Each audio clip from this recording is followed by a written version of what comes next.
नमस्कार, आप देख रहे हैं वॉइस ऑफ भारत और मैं आप सभी के साथ संगीता झा। आज हम बात करेंगे बांग्लादेश से आ रहे बंगाल में शरणार्थियों को लेकर। इसके साथ ही हमारे साथ चर्चा में मौजूद है मेरे साथ मेरे सहयोगी अजय शर्मा जी। बहुत बहुत धन्यवाद संगीता। जिस तरीके से अभी हमने कहा कि हम बंगाल में यानी कि पश्चिम बंगाल के अंदर शरणार्थियों पर चर्चा करने जा रहे हैं जी। क्योंकि वहाँ पर जिस तरीके से सीए और एनआरसी को लेकर एक चर्चा हो रही है और विरोध भी देखने के लिए मिल रहा है, सियासत भी शुरू हो चुकी है। ऐसे में ये जानना बहुत ज़रूरी है कि पश्चिम बंगाल के अंदर जो शरणार्थी हैं उनकी स्थिति क्या है और क्यों है वहाँ पर।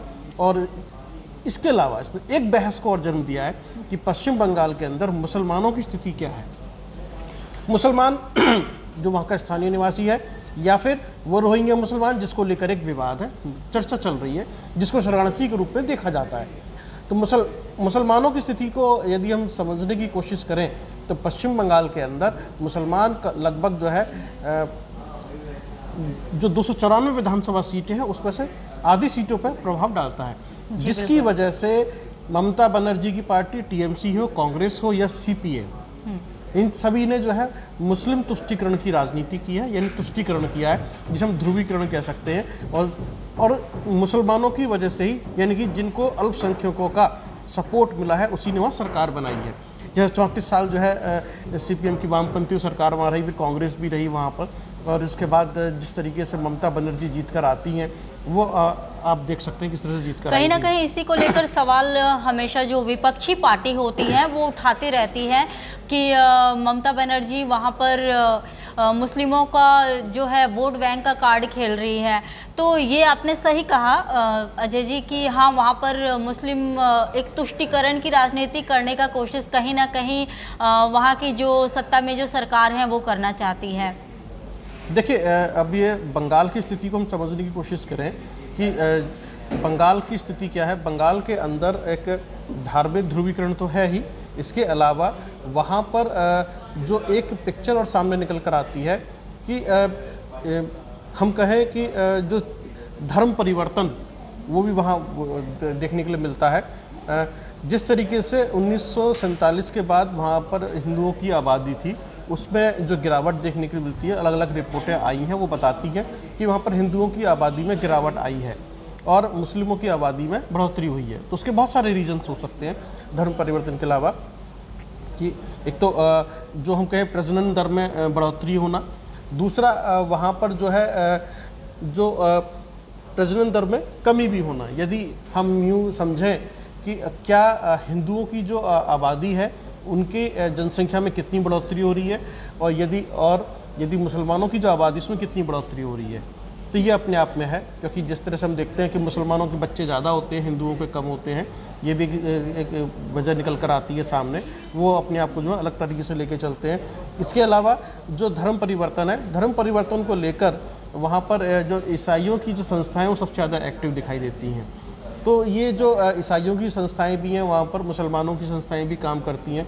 तो वहाँ बहुत सारे ऐसे फैक्टर हैं जो कि जनसंख्या के ऊपर असर डालते हैं कि किसकी जनसंख्या कितनी है।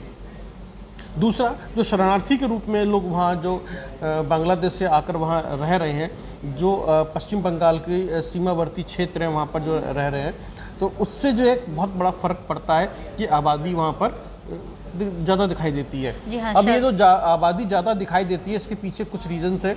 जो वहाँ के स्थानीय छोटे छोटे जो इस तरह के नेता हैं जो सिस्टम के साथ मिलकर जो है उनके आधार कार्ड, पैन कार्ड या जो हम निवास प्रमाण पत्र बनवाते हैं और जिसकी वजह से उनको वहाँ की नागरिकता मिल जाती है, और यही जो लोग हैं ये एक वोटर के रूप में इस्तेमाल होते हैं।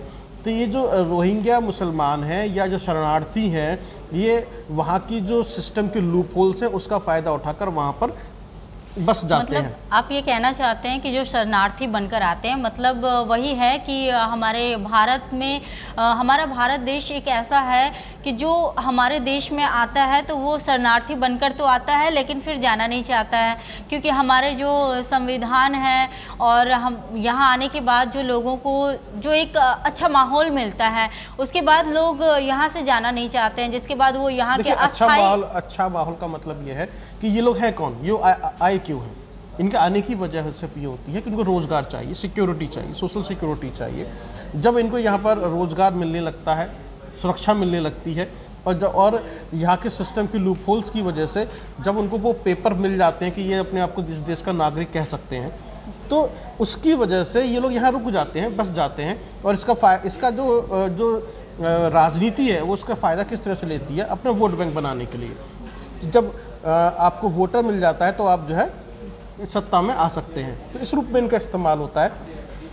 शुरू में होता क्या है कि ये लोग जो है बहुत ही मासूम से बन के रहते हैं, बड़े व्यवहार कुशल होते हैं, सब कुछ होता है, लेकिन बाद में इनका आक्रामक रूप देखने के लिए मिलता है, धीरे धीरे चीज़ें सामने आती हैं। इसके लिए एक जैसे कि हमारे यहाँ पर हमारे जो भी भारतीय हैं वो भारतीय संविधान को लेकर चलते हैं, लेकिन जो शरणार्थी आते हैं उनका एक संविधान अलग होता है। तो हमें लगता है कि ऐसा कोई संविधान उनके लिए भी बनना चाहिए। वहाँ जिस देश संविधान के अंदर इस तरह के नहीं, संविधान के अंदर इस तरह के प्रावधान है जो मैंने आपसे कहा कि यदि उनको पेपर मिल जाएंगे, उनको यदि निवास प्रमाण पत्र मिल जाता है, उनको यहाँ की नागरिकता मिल जाती है, तो वो जो है एक इसी तरह की जैसे हिंदुस्तान में और मुसलमान रहते हैं या उन्हीं से वो घुल मिल जाते हैं, बस जाते हैं। या फिर क्या करते हैं, वो नाम भी परिवर्तन कर लेते हैं, राजू रख लेते हैं, समीर रख लेते हैं, कोई और नाम रख लेते हैं, तो पता नहीं चलता है। तो ये आपको समझना होगा कि ये किस तरह से ये लोग यहाँ रह रहे हैं। और एक ही कमरे के मकान में जो है 10 लोग रहते हैं, 5 लोग रहते हैं,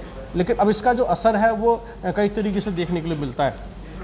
एक तो ये मिलता है जब ये आक्रामक हो जाते हैं तो ये दूसरी जो आबादी है उसको ये लड़ाई झगड़े शुरू होते हैं, दंगे शुरू होते हैं, तो उसका असर जो हमें दंगा के रूप में दिखाई देता है, छुटपुट वारदातों के रूप में दिखाई देता है। जो अपराध होते हैं, चोरी है या मर्डर है या छिनौती है जिसे कहते हैं, छीना झपटी है, या छोटी मोटी जो अपराध होते हैं या स्मगलिंग हम जिसे कहते हैं, उसमें भी इनकी इन्वॉल्वमेंट दिखाई देती है। इसी के लिए सबसे ज़्यादा ज़रूरी है कि जिस भी राज्य में ये शरणार्थी आ रहे हैं तो वहाँ की जो प्रशासन की जो व्यवस्था है वो उनके लिए भी बहुत ज़्यादा कठोर होना चाहिए। उन्हें अगर इस तरह की कोई कठोर भी कह सकते हैं संगीता, लेकिन जो सिस्टम में लूपहोल्स हैं यदि वो दूर कर दिए जाएं तो इस तरह की चीज़ें बंद हो सकती हैं।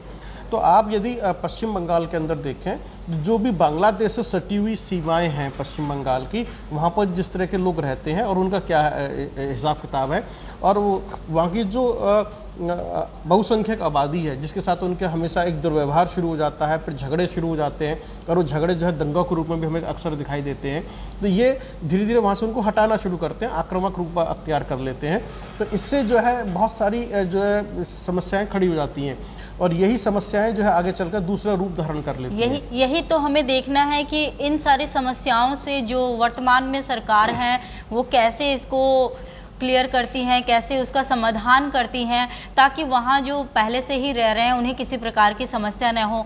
आपको पता होगा अजय जी कि कुछ दिन पहले ही अमित शाह जब गए थे बंगाल दौरे पर, तो उन्होंने साफ साफ कहा है कि कोरोना काल के खत्म होने के बाद ही यहाँ पर सीए पूरे देश में, सिर्फ बंगाल में नहीं पूरे देश में सीए को लागू किया जाएगा। आपको पता ही होगा जब सीए लागू करने की बात चल रही थी कोरोना काल के पहले, तो कितने दंगे हुए थे पूरे बंगाल में, किस तरह केंद्रीय जो भी केंद्र की जो भी स्टेशन हो या फिर ट्रेन हो, कितनी तोड़फोड़ की गई, काफी सारे लोगों को नुकसान पहुंचाया गया। बिल्कुल सही बात है, सीए को लागू होना चाहिए मुझे जो लगता है, क्योंकि इसमें कोई दिक्कत नहीं है। आपको यदि आप ये तो पता चलना चाहिए ना कि कौन देश का नागरिक है, कौन देश का नागरिक नहीं है, क्योंकि देश के संसाधनों पर, चीज़ों पर जो है देश के नागरिकों का अधिकार है, चाहे वो हिंदू हो, मुस्लिम हो, सिख हो, बौद्ध हो या ईसाई हो, किसी भी धर्म से संबंधित हो, जो इस देश का नागरिक है उसका अधिकार है। कहीं ना कहीं ये भी देखने को मिला है अजय जी कि हमारे जो नागरिक हैं उन्हें पता ही नहीं है कि सीए क्या है। बिल्कुल, ये एक बहुत बड़ा सवाल खड़ा होता है, इसका जो सीए और एनआरसी क्या है यही नहीं पता है उन्हें। इसका जो सीधा सीधा असर, और इसका फायदा उठाते हैं राजनीतिक पार्टियां, दूसरे तरीके से बरगलाकर, दूसरी चीजें बताकर सीए का मतलब क्या है यही नहीं जानते हैं लोग। अब देखिए, इसका एक और पहलू है जो पश्चिम बंगाल के अंदर है, जो हमने अभी तक रिपोर्टें आई हैं, जो उसको हमने देखा है, समझा है, चाहे वो अमर्त्य सेन की रिपोर्ट हो, सच्चर रिपोर्ट हो या कुंडू की रिपोर्ट हो, उसमें ये जो साफ साफ दिखाई देता है कि वहाँ पर मुस्लिमों में साक्षरता जो है वो कम है। उनकी जो मासिक आय है वो लगभग 2000 रुपये के आसपास है, जो एवरेज अब मासिक आय निकल कर आती है। यदि हम उनकी नौकरियों की बात करें, जो एक फिक्स मासिक सैलरी आती है, उसमें भी उनकी संख्या बहुत कम है, लगभग 7-8 प्रतिशत के आसपास है। तो ये लगभग 52% लोग ऐसे हैं जो कि अपना खुद का रोजगार करते हैं, यानी खुद ही काम करना है, खुद ही कमाना है, खुद ही खाना है। ऐसा कुछ नहीं है कि वो जो है कहीं और नौकरी कर रहे हैं। यदि हम सरकारी नौकरी की बात करें उसमें भी उनकी भूमिका बहुत कम है। यदि हम टीचरों की नौकरी की बात करें वहाँ भी उनकी संख्या कम है। यदि म्यूनसिपल बोर्ड में नौकरी की बात करें वहाँ भी उनकी नौकरियाँ कम हैं। तो ये बता रहा है कि जो देश के जो नागरिक हैं मुस्लिम समाज के, उनकी भी जो उनको मिलना चाहिए वो उनको नहीं मिल पा रहा है, यानी कि चीज़ें बट गई हैं। जब यदि उनकी आर्थिक स्थिति ही ठीक नहीं है, वहाँ पर उनकी जो रिपोर्ट बता रही है, इसका मतलब यह है कि इस बात के बारे में पता चलना चाहिए कि कौन देश का नागरिक है, कौन देश का नागरिक नहीं है, जिससे कि सरकारें अच्छे ढंग से काम कर सकें। चाहे वो कोई भी किसी भी पार्टी की सरकार हो, लेकिन सरकारें अच्छे ढंग से तभी काम कर पाएंगी जबकि पता हो कि कौन देश का नागरिक, कौन देश का नागरिक नहीं है। बिल्कुल सही कहा आपने। और साथ ही ये भी देखना होगा कि जैसे कि हम कहते हैं अल्पसंख्यक कहते हैं उन्हें, तो उन्हें हर तरह का जो भी सुविधा है वो भी मिल रहा है या नहीं, पढ़ाई लिखाई से जुड़ी हुई हो या फिर कुछ भी हो।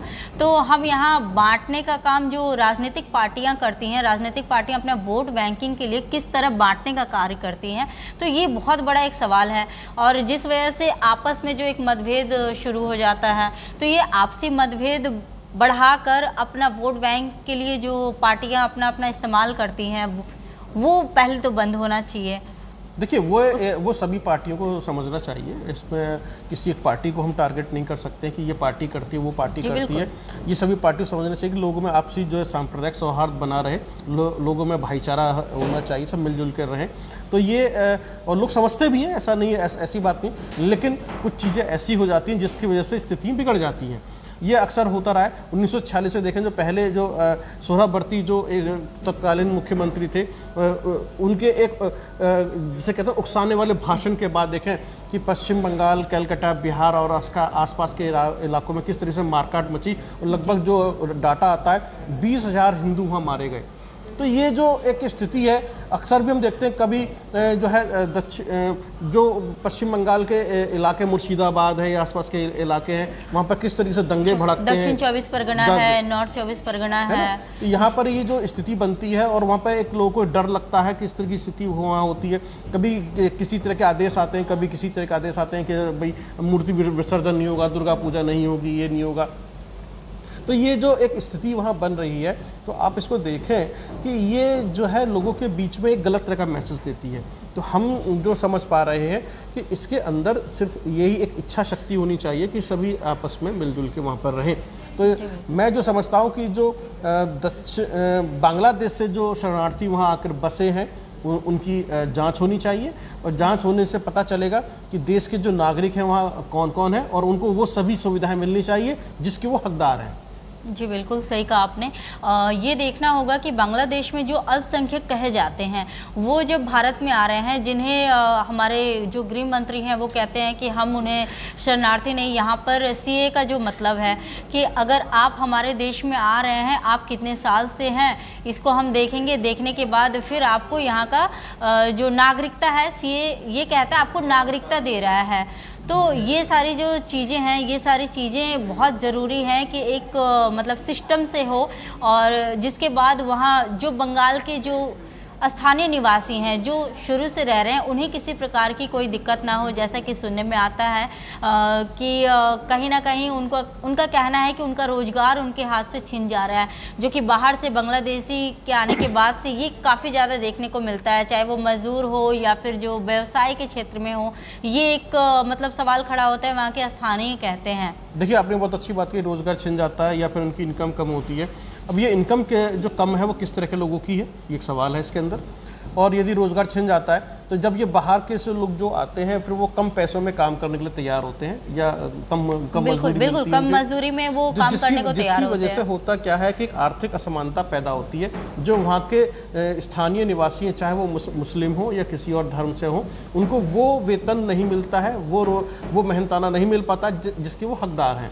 तो इससे जो है एक आर्थिक असमानता वहाँ पैदा होती है और एक ऐसी प्रतिस्पर्धा शुरू हो जाती है जिसकी वजह से लोगों को कॉम्प्रोमाइज़ करना पड़ता है। तो आप ये देखें कि इस इन सारी चीज़ों का सलूशन तो यही है कि सरकार अपनी दृढ़ इच्छा शक्ति के साथ में उस सिस्टम को लागू करें जिससे कि बाहर के लोग देश में ना आ पाएँ। सबसे बड़ा सवाल तो यहाँ ये होता है अजय जी कि शरणार्थी जब आ रहे हैं हमारे राज्य में, पूरे देश के किसी भी राज्य में आ रहे हैं, तो वहाँ जो पहले से ही रह रहे हैं उन्हें क्या समस्या हो रही है, उन्हें समस्या हो रही है नहीं हो रही है। जैसे कि अगर आप ये देखिए, आपके घर में कोई मेहमान आया है, वो कितने दिन के लिए आया है, 1 दिन 2 दिन, महीना भर, ठीक है आप देख सकते हैं, लेकिन आप सालों भर तो उन्हें बैठ कर नहीं खिला पाएंगे। तो कहीं ना कहीं से किस सोच से आया है ये भी एक मैटर करता है। हम ये कह रहे हैं कि जो एक सिस्टम है उसको फॉलो कीजिए। आप शरणार्थी ग्रुप में आ रहे हैं, ठीक है आइए, लेकिन एक सिस्टम उसको फॉलो कीजिए, कानून का पालन कीजिए। यदि आप अवैध तरीके से पालन कराने का तो जिम्मेदारी बिल्कुल जिनका है उन्हें करना चाहिए। बिल्कुल, तभी मैंने कहा सिस्टम में जो लूप होल्स हैं उसको दूर कर दिया जाए। जो घुसपैठी हैं उनको बर्दाश्त नहीं किया जाएगा। आप घुसपैठ मत कीजिए, आप एक सिस्टम के तहत यही बात हमारे गृह मंत्री बार बार कह रहे हैं कि हम घुसपैठियों को बर्दाश्त नहीं करेंगे, लेकिन वही मुख्यमंत्री ममता बनर्जी कहती हैं, पूरी तरह से साफ तौर से कहती हैं कि घुसपैठियां यहाँ पर बंगाल में नहीं है। बीजेपी एक गंदी राजनीति कर रही है, इस तरह का उनका कहना है। मैं उनके बयान को भी सीरियसली लेता हूँ। यदि बंगाल में घुसपैठिए नहीं है तो वो जांच में पता चल जाएगा। हमें जांच के लिए तैयार होना चाहिए, जांच हो जाएगी, पता चल जाएगा, तो जो भी नागरिक है वो यहाँ रहेगा, जो नागरिक नहीं वो चला जाएगा। तो इसके ऊपर कोई भी, मैं समझता हूँ, सियासत नहीं होनी चाहिए। देखिए, तो ये जो एक मुद्दा है जो हमने बहुत ही हल्की एक लाइट जो है हमने एक परिचर्चा की कि आखिरकार पश्चिम बंगाल में जो शरणार्थियों का मुद्दा है या घुसपैठियों का जो मुद्दा है, 2 चीज़ें, शरणार्थी या घुसपैठिए जिनको एक सिस्टम के लूप होल्स की वजह से यहाँ जगह मिल जाती है। स्थानीय नेता, छोटे मोटे जो नेता होते हैं, जो गली मोहल्ले या वार्ड या छोटी स्तर की राजनीति करते हैं, जो सिस्टम के छोटे मोटे कर्मचारियों के साथ मिलकर उनके प्रमाण पत्र बनवा देते हैं या पेपर वो बनवा देते हैं, जिसकी वजह से वो यहाँ रहने लगते हैं और उसका असर प्रदेश के या शहर के एक आर्थिक स्ट्रक्चर पर पड़ता है और उसके बाद बहुत सारे स्ट्रक्चर पर पड़ता है, जिसका जो खामियाजा है वो इस देश के और राज्य के नागरिकों को उठाना पड़ता है। तो इस लूप होल्स को दूर कैसे किया जाए, इसके ऊपर एक स्वस्थ और एक सार्थक बहस की जरूरत है, परिचर्चा की जरूरत है। बहस के साथ साथ एक निर्णायक एक भूमिका में पहुंचा जाए, जिससे कि इस देश के नागरिकों को वो सभी अधिकार मिले जिसके वो हकदार हैं। तो ये इस परिचर्चा का एक ये उद्देश्य था, यानी कि आप सभी लोगों को CAA और NRC के बारे में पूरी जानकारी इकट्ठी करनी चाहिए और ये समझना चाहिए कि ये देश हित में कैसे है और क्यों है। तभी आपको समझ में आएगा कि आखिरकार CAA NRC आवश्यक क्यों है। यदि इसमें कोई लूपहोल है तो उस पर चर्चा होनी चाहिए।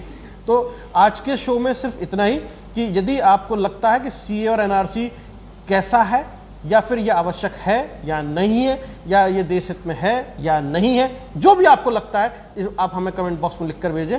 आपके विचारों का स्वागत है।